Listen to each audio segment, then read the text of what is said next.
আসলে আমরা এখানে এসে আপনার ভোগান্তির শিকার, কারণ আমরা তো রংপুরের লোক। আসলে আমাদেরকে দূরপাল্লার যাত্রীবাহী বাস লাগবে, কিন্তু আমরা এখানে গত 4 তারিখ এসে দেখি যে হঠাৎ করে একটা ধর্মঘাট, আমরা জানতাম না যে ধর্মঘাট এখানে চলতেছে।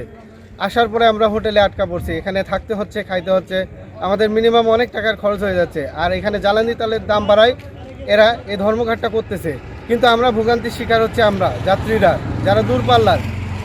আমরা দূরে যাব, এখন আমাদের হাতে তো টাকা পয়সারও একটা অভাব, আমাদের নির্দিষ্ট একটা বাজেট আছে, এর উপরেই তো আমাদের চলতে হয়। হঠাৎ এসে আমাদের এই ধরনের ভোগান্তির শিকার হচ্ছে, আমরা আসলে মানতে পারতেছি না এটা। তাই আপনারা যত তাড়াতাড়ি সম্ভব সরকারের কর্তৃপক্ষকে জানানো যাচ্ছে যে আপনারা এটার সংকটটা নিরসন করেন, বসে তাড়াতাড়ি একটা সিদ্ধান্ত দেন। না হলে আমরা দূরের মানুষ কিভাবে কি করব, আমাদের এখানে থাকতে হচ্ছে, খেতে হচ্ছে হোটেলে, দ্বিগুণ পরিমাণ টাকা আমাদের চলে যাচ্ছে।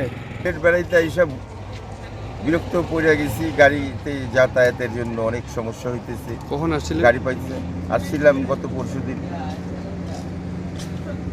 এখন তো যাওয়ার জন্য অনেক সমস্যা, আমাদের হাতের অবস্থা অনেক দুর্বল, এখন চলাফেরাও সমস্যা হইতেছে। এখন এটা প্রতিকারের জন্য